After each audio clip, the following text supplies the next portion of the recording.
खबर राजस्थान के पाली से है, जहां पर राजस्थान के उप मुख्यमंत्री डॉक्टर प्रेमचंद बैरवा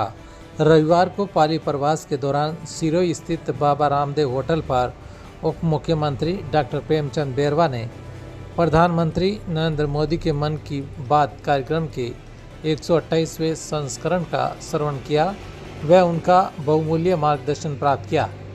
इस विशेष संस्करण में प्रधानमंत्री नरेंद्र मोदी ने जन कल्याण, नवाचार